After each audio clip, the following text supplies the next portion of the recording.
My dad set the carving knife down hard, turkey grease splattering. Then he let out a mocking laugh and said, his voice cutting through the table, "Madison, when are you finally going to buy a car like your sister?" She burst out laughing, wine splashing from her glass. "Give her 20 years, maybe then." The room erupted in laughter, finger guns, camera flashes lighting me up like I was the loser of the year.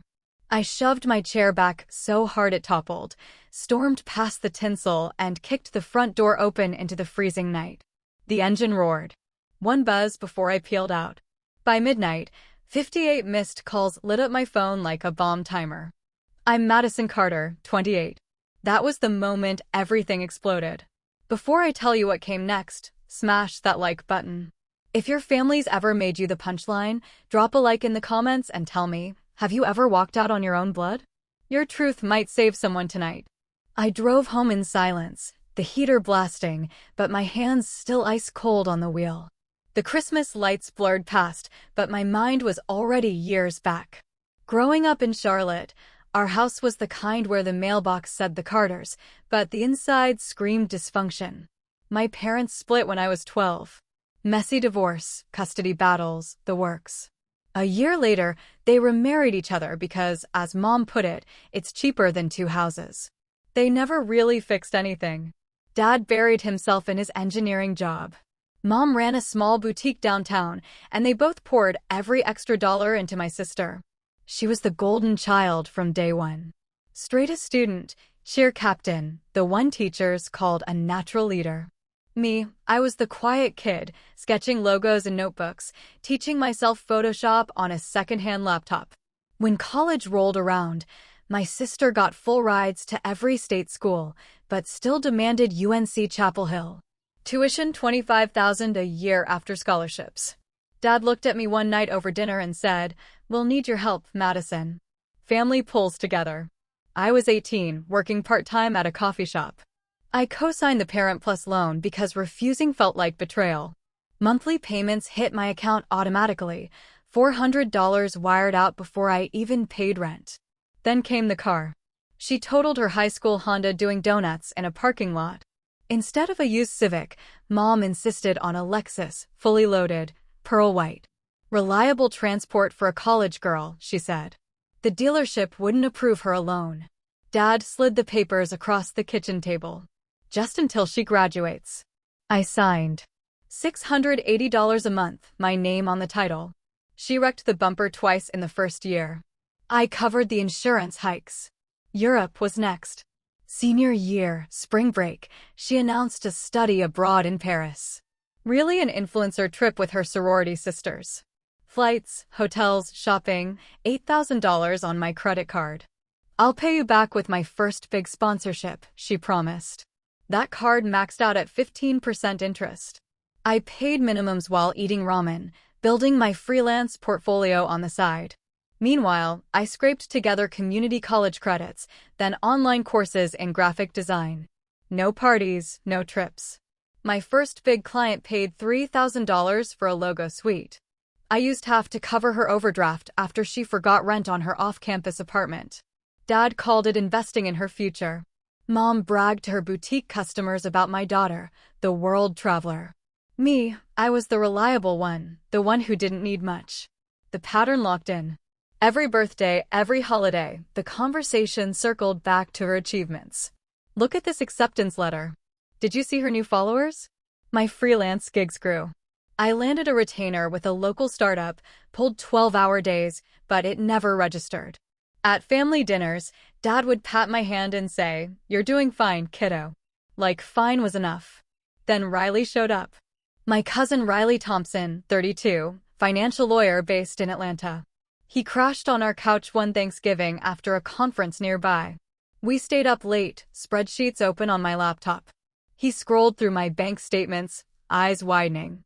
"Madison, do you realize you funneled over 30 grand into this black hole?" I shrugged. "It's family." He leaned forward, voice low.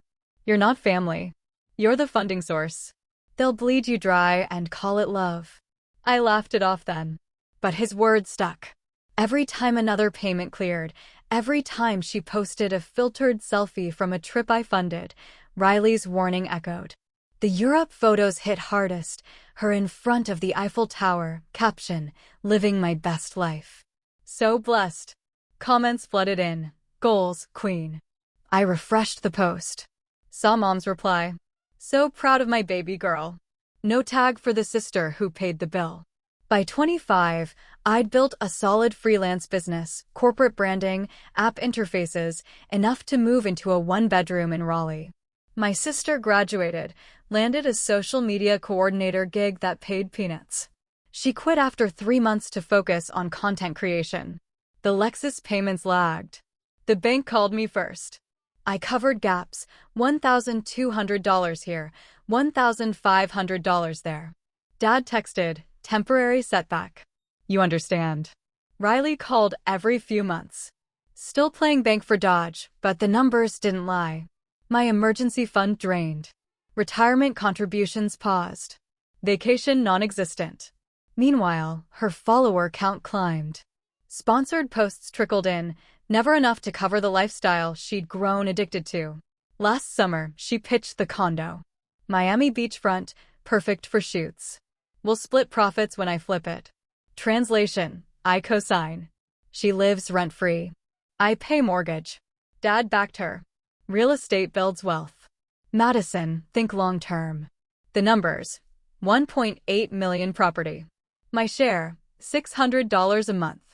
I signed again. Riley's last warning came over FaceTime.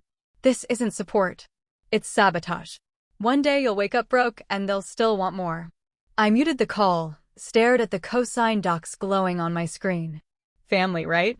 But that Christmas question cracked something open. The next morning, I opened my laptop before coffee kicked in. Portfolio needed fresh work. I'd started freelancing seriously at 24, right after moving to Raleigh. No degree on the wall, just raw skills and hustle. My first gig came from a local brewery, logo, labels, website, mock-ups. They paid $2,500.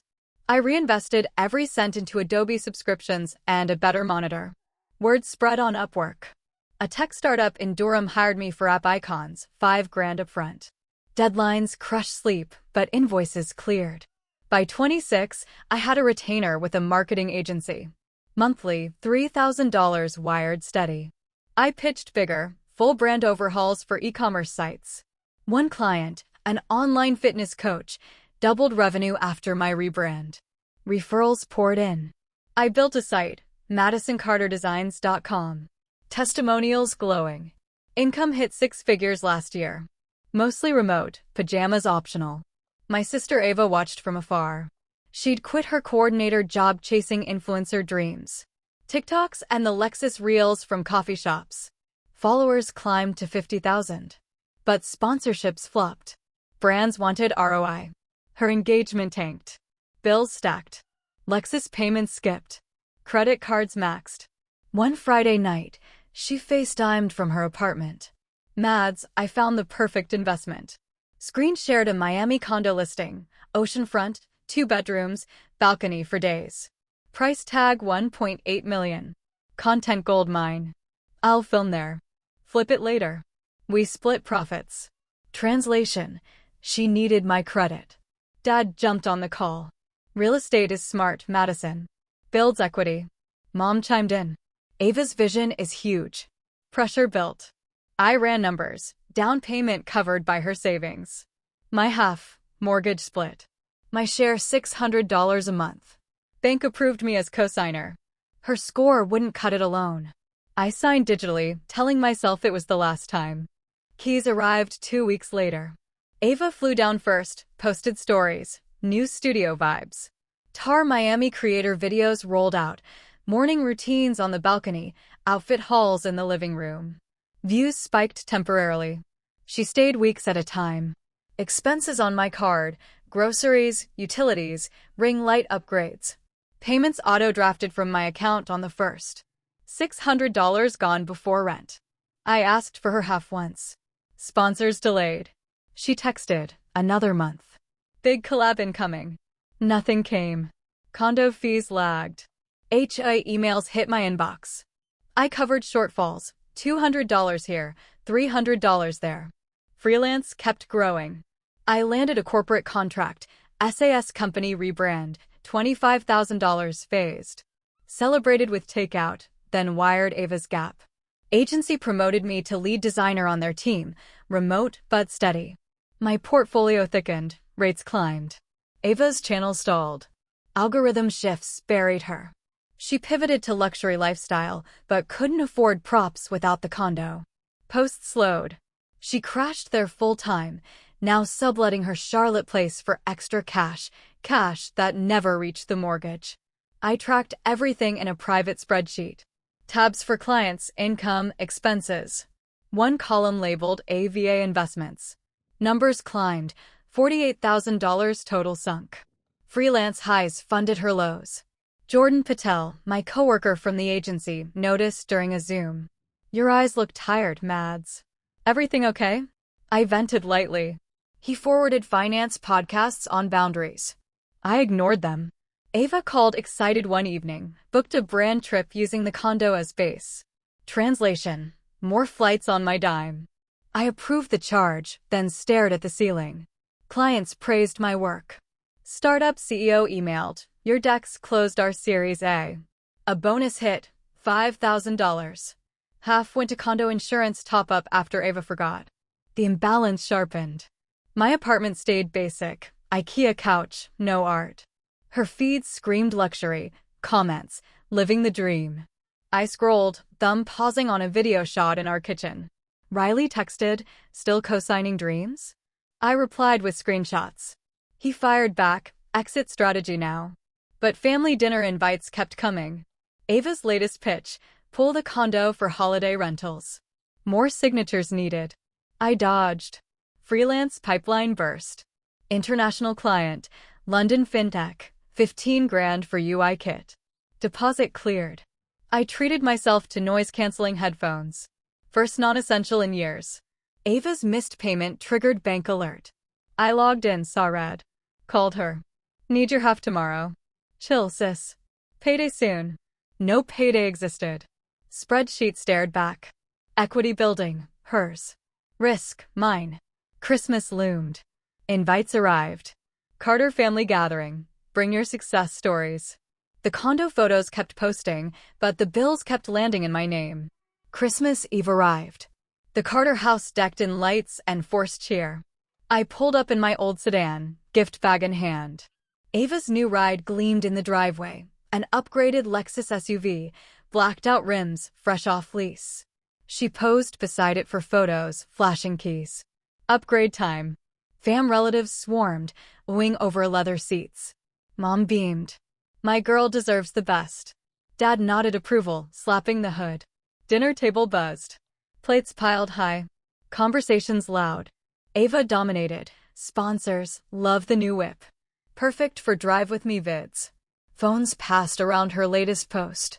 Dad turned to me mid-bite. Madison, when will you get something like that? Silence dropped for a beat. I set my fork down. Ava jumped in, eyes sparkling, mean. Give her 20 years. Laughter exploded. Uncle Mike choked on eggnog. Cousins pointed, snapping pics. 20 years. Classic. Mom wiped tears, giggling. Dad chuckled, shaking his head like it was harmless. Heat rose in my chest. No defense, no pivot, just the punchline again. I pushed back from the table, chair legs screeching, grabbed my coat off the hook. Ava called after me, sensitive much? More laughs followed me to the door. Outside, snow flurried lightly.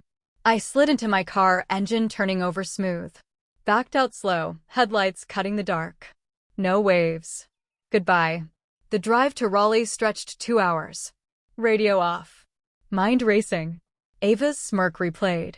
Dad's question echoed. Family group chat already pinging, probably memes of my exit. I ignored it. Home at last. Apartment quiet. Dropped keys on the counter. Kicked off boots. Laptop waited on the desk. I powered it up. Opened the encrypted folder. Family debts. Spreadsheet loaded, columns neat. First tab, Lexus Original. Payments logged monthly, $680 each. Gaps I filled, total out $18,200. Next, Europe trip charges, Flights, hotels, extras, $8,400 on my card. Interest accrued $2,000 more. Condo Miami tab glowed red. Mortgage draft $600 monthly since signing. HA fees covered $1,800. Utilities. Repairs $3,500. Credit card top-ups for her content tools $4,000. Overdraft protections $2,100. Summary sell at bottom. $48,000 exactly. Years of transfers one-sided. My freelance wins funneled straight there. No returns, no thanks. I scrolled slow, each line a reminder. Ava's channel metrics stagnant. Condo equity building in her name. My credit score dinged from inquiries. Phone vibrated on the table, screen lit. Ava calling. Ignored. Dad next. Mom. Then unknowns. Relatives piling on. Spreadsheet stared back, cold facts. $48,000. Emergency fund rebuilt twice, drained twice. Retirement goals delayed. Ava texted, drama queen much? Come back. Deleted. I added a new column, date cut off, left blank for now. The laughter from dinner rang fake in memory. 20 years. Try never. Dad voicemail popped, honey, just joking. Call back.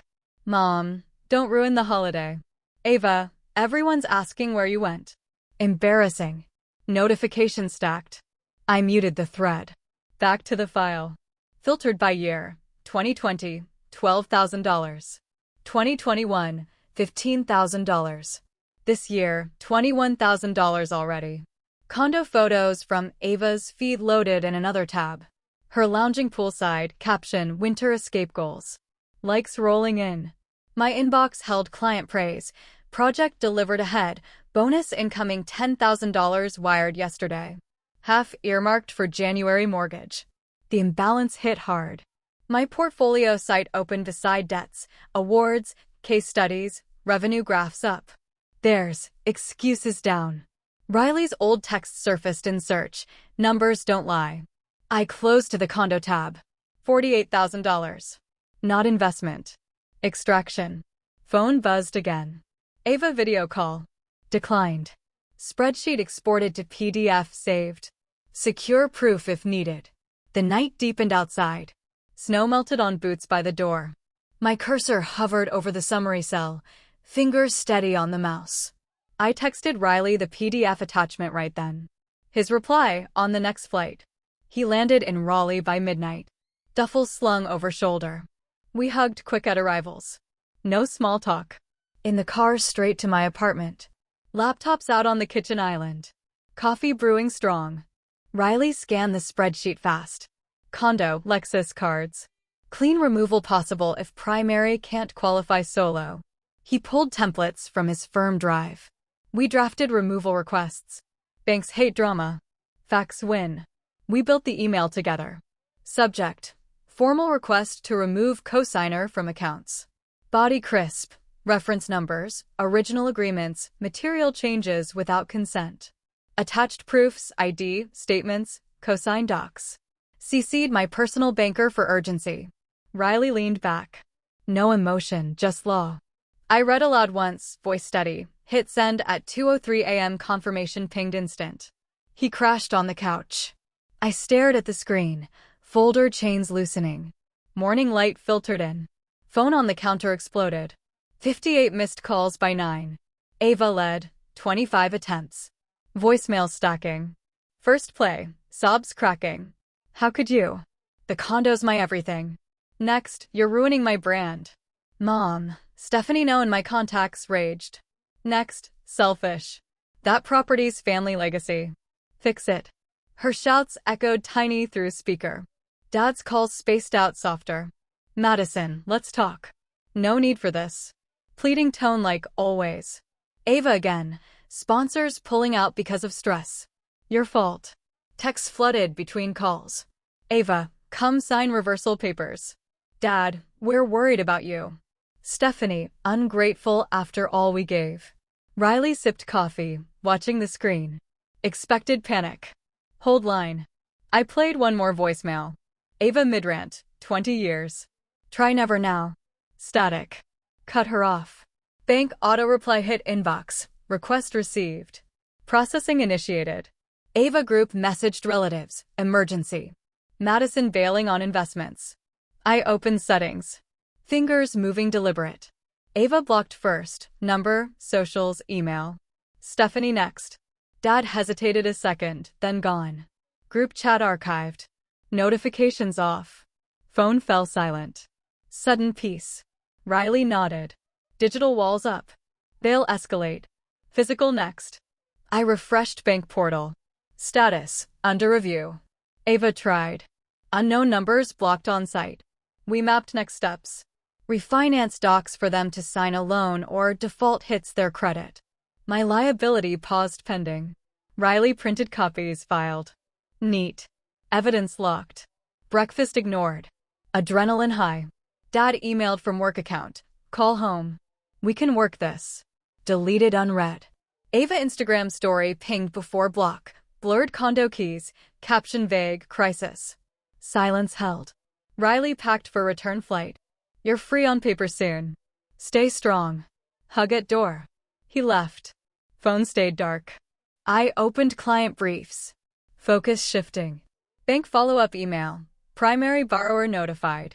30-day clock starts. Ava's final text before block. You'll regret this. Regret? None. The quiet lasted until the bank letters arrived days later. Official letters landed 2 days later, thick envelopes from Wells Fargo. I opened mine. First, cosigner removal approved, effective immediately. Ava's copy forwarded by the bank, detailed demands to refinance condo mortgage solo within 30 days or face acceleration. Same for the Lexus lease, qualify a loan or surrender. Her credit pulled mid-500s after misses. No lender touched it. She scrambled applications, flying to online banks, credit unions. Rejections piled, emails blunt, insufficient income, high debt to income. Condo HOA sent default notice. 90 days delinquent, lien incoming. Without the balcony backdrop, her content dried up. Sponsors ghosted. One fitness brand emailed, need consistent luxury aesthetic. Pausing collab. Views cratered from 10,000 to hundreds. Algorithm buried her. Lexus payments lapsed fully. Repo truck rolled up to the Charlotte house at dawn. Dad watched from the porch as tow hooks locked. Ava screamed from the driveway, phone recording futile. Video posted, thieves took my car. Comments roasted, pay your bills. Credit score plunged further, 480. Part-time gig at a boutique mall kiosk required clean report for register access. Manager called, sorry, policy. Can't keep you. Stephanie's boutique downtown felt the ripple. She'd co-signed Ava's business credit line for equipment. Ring lights, cameras, now maxed. Collectors called nonstop. Inventory sat unsold. Foot traffic down post-holidays. Bank threatened freeze on accounts. She listed the store on LoopNet, prime location. Quick sale needed. Buyers lowballed. She accepted 40% under ask to cover the line. Closing rushed. Keys handed over in weeks. Dad's engineering salary stretched thin, helped with utilities, but condo foreclosure loomed. Ava couch-surfed with old sorority friends, gear in trash bags. Her channel demonetized. Too many strikes from rants. Last post. Storage unit tour. Caption defeated. Followers unfollowed in waves. Stephanie moved stock to a flea market booth. Weekends only, profit slim. Boutique sign came down. Space leased to a vape shop. Ava applied for barista jobs. References checked, gaps explained away. One offer retracted after background flagged repos. Dad refinanced the family home to stall, but equity low. Mortgage jumped. Budget cracked. Condo keys surrendered to the bank. Auction scheduled. Ava retrieved personal items under supervision, boxes labeled hasty. Stephanie's retirement cashed early, penalties ate 20%, funneled to remaining debts. Ava's influencer manager dropped her, brand safety issue. Dad cut overtime, exhaustion showing. The 30-day clock ticked to zero. Foreclosure filed. Doorbell cams caught their next move weeks later. A rental car screeched into my lot Saturday noon. Ava and Stephanie tumbled out, suitcases dragging. They hammered my door, fists pounding wood. Madison, open up. Sign the reversal. Ava's voice cracked high. Stephanie joined. You're destroying us. Fix this now. I peeked through blinds. They waved printed bank letters, faces red. Pounding escalated. Neighbors' curtains twitched. Ava kicked the baseboard. Selfish. That condo's my career. I dialed non-emergency. Trespassers at my address refusing to leave. Stephanie spotted me. We flew here for you. Sirens neared quick. 2 officers approached, hands calm. Ladies, step back. This is private property. Ava argued. She owes us signatures. Officer checked IDs. No legal right here without invitation. Trespass warning issued. Leave or be cited. Stephanie huffed but grabbed bags. Ava filmed the cops. Harassment. They retreated to the car, tires peeling out. That evening, Ava posted on Instagram, story series, blurry door photo, caption, little sister ruined Christmas and our future. Tagged 300 followers, relatives, old friends. Slides continued, family investment stolen. Poll, who sides with blood? Notifications exploded from mutuals. I stayed offline. Jordan Patel message screenshot Sunday morning. Heads up, Mads. This is wild. Attached, Ava's grid post, photo of us kids filtered sad, betrayed by my own sis. Prayers needed. Comments rolled, what happened? Greedy much? He added, block her everywhere. I viewed once. No reaction. Ava DM'd from burner, take it down or lawyer up. Ignored. Relatives texted unknown numbers, talk to your mom. Deleted. Jordan forwarded more. Ava live, tears streaming. She cut us off cold. Heartless. Viewers sent virtual gifts. Super chats asked details. I muted his chat too. Focus on work. Stephanie emailed from boutique account. Police really? Come home. Ava tagged brands in replies. Lost everything thanks to jealousy. Jordan checked in again. PR nightmare for her. You good? No response needed. The post hit 10,000 views. Hashtags trended small. Hashtag family drama. Hashtag CH betrayal. I archived old photos. Profiles private. Ava's follower count dipped. Unfollow spree. Stephanie called building management. Family emergency access. Denied. Jordan sent final clip. Ava packing flea market booth. This is what she did. I closed the app. Pressure peaked then faded online. A year passed like a clean page turning. This morning I woke up in my first studio apartment, 12th floor downtown Raleigh. Sunlight pouring through east-facing windows. I brewed my own coffee. No more watching my money drain toward Charlotte. No more family debts file. No more $48,000 hanging over me like a sentence. I'd just been promoted to senior designer at the agency. 30% raise, full-time remote. My biggest project, a rebrand for a London fintech startup, $50,000 delivered ahead of schedule. The year-end bonus covered the last of my credit card debt. I bought this apartment with my own income. No co-signers, no guarantors. The keys are mine and no one can take them back. And them? Ava's living with her ex-boyfriend on the outskirts of Charlotte, waiting tables full-time at a sports bar. She wiped her old content. Her TikTok down to 3,000 followers. The few left only comment karma. Mom Stephanie moved back in with Grandma in Gastonia, selling flowers online through Facebook Marketplace. Her old boutique space, now a vape shop. Neon lights flickering where tulips once stood. Dad sold the Charlotte house. Sold sign up for 3 weeks. He rents a 1-bedroom near his job, drives an aging sedan, no more overtime. He texted me once. You doing okay? I didn't reply. The last message from Ava came just before I blocked her for good. 20 years, huh? Listen to this. I smiled then deleted.